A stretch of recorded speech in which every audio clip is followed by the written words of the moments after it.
Congress party के senior leader और राष्ट्रीय प्रवक्ता अखिलेश प्रताप जी हमारे साथ हैं।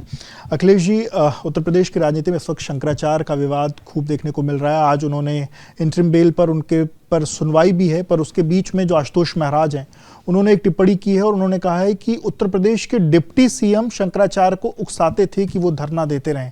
अखिलेश यादव तंज कस रहे हैं कि सीएम को हटाने की साजिश हो रही है। आप कैसे देखते हैं इस?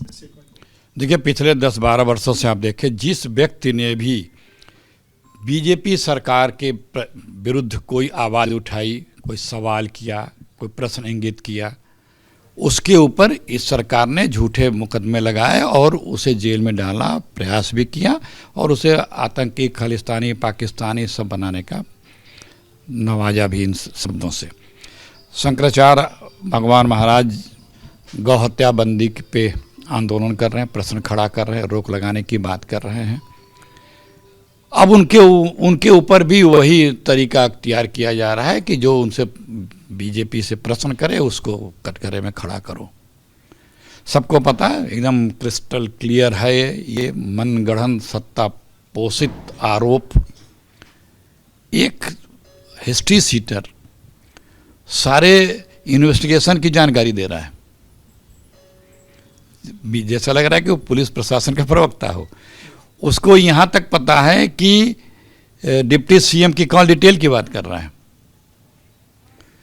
तो सत्ता में बैठे या शासन में बैठे, पुलिस में बैठे लोग जैसा लग रहा है कि उसके नियंत्रण में काम कर रहे हो और वो सरकार का पुलिस के प्रवक्ता बन गया हो। तो ये कुछ छुपा नहीं है। सत्य को परेशान कर सकते हो, सत्य को पराजित नहीं कर सकते हो, और ये सनातन विरोधी जो लोग हैं उनका ये कृत्य है। अखिलेश यादव जो कह रहे हैं कि सीएम को हटाने की साजिश हो रही है, ऐसा उन्होंने तंज कसा है। भाई, जिस तरह से दिख रहा है वो बता रहा है कि डिप्टी सीएम ऐसा कह रहे थे, वैसा कह रहे थे, तो संभावना तो सब है। एक और सवाल है, उत्तर प्रदेश में अब जो है पीडीए दिवस मनाने की बात अखिलेश यादव ने कही है। 15 मार्च को जब कांशीराम की जयंती है उस दिन ये पीडीए दिवस मनाने की बात है। अब बसपा इस पर पलटवार करी। बसपा कह रही है कि समाजवादी पार्टी का चाल चरित्र चेहरा हमेशा से दलित विरोधी रहा है और ये सिर्फ और सिर्फ दलितों का वोट लेने के लिए इस तरीके की बात हो रही है। देखिए, कोई राजनीतिक दल किसी महापुरुष की जयंती मनाने का प्रण करता है तो उसका तो अधिकार है, करना चाहिए। लेकिन जो दलितों की बात करती हैं बहन मायावती जी, पिछले 8-10 वर्षों से कौन सी बात उन्होंने दलितों के पक्ष में उठाई? तो जग जाहिर हो चुका है कि वो तो बीजेपी की बी टीम बन के हमारी बहन मायावती जी दिख रही हैं। हम कांग्रेस पार्टी तो पिछले कई महीनों से संविधान सम्मेलन कर रहे हैं। हम लोग हफ्ते में 4 दिन आंदोलन कर रहे हैं पिछले 1 साल से। आप देखिए, एक बड़ा आंदोलन अभी 1 हफ्ते पहले लखनऊ में किया, अभी 2 दिन पहले शंकराचार्य के पक्ष में किया, उसके पहले नरेगा पे किया। नरेगा पर लगातार हम लोग कर रहे हैं और संविधान पर लगातार कांग्रेस पार्टी पूरे प्रदेश में आंदोलन कर रही है, जनपदों में कर रही है, ब्लॉक में कर रही है। आंदोलनों की, कार्यक्रमों की तो पिछले 1 वर्ष में यूपी कांग्रेस कमेटी ने झड़ी लगा रखी है जनता के समस्याओं को लेकर के। पर जो सब जिस तरीके से बसपा का पलटवार है कि जब कांशीराम की मृत्यु हुई तो उनके मृत्यु पर राजकीय शोक तक नहीं घोषित किया गया।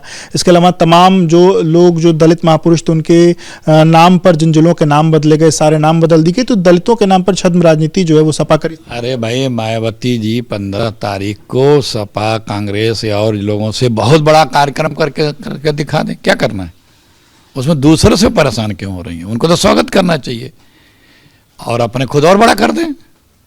इसी तरह एक सवाल है, उत्तर प्रदेश के सीएम, उत्तर प्रदेश के डिप्टी सीएम अलग अलग देशों के दौरे पर गए थे, लाखों करोड़ रुपए के निवेश लाने की बात हो रही है। पर इस बीच केशव प्रसाद मौर्य जर्मनी के बाद उनको ब्रिटेन जाना था, पर उनको ब्रिटेन से वीजा नहीं मिला। इसको लेकर सोशल मीडिया पर अलग अलग तरीके की प्रतिक्रियाएं हो रही हैं।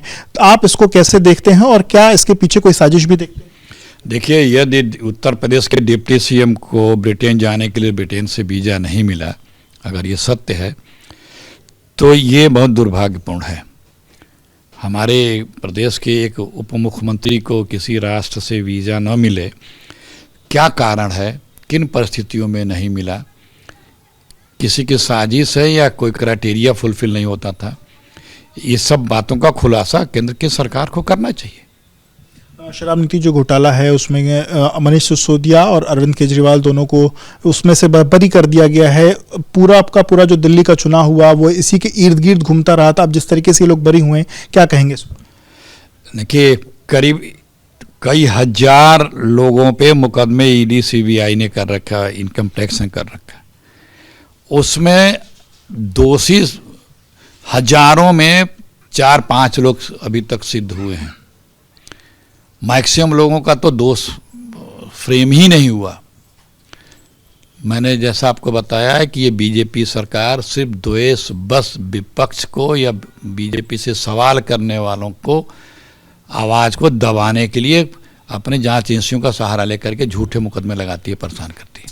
बहुत शुक्रिया बात करने के लिए। तो आपने सुना अखिलेश प्रताप सिंह जी को, जिन्होंने एबीपी न्यूज़ से बातचीत की। कैमरामैन प्रेम सिंह के साथ विवेक, एबीपी न्यूज़ लखनऊ।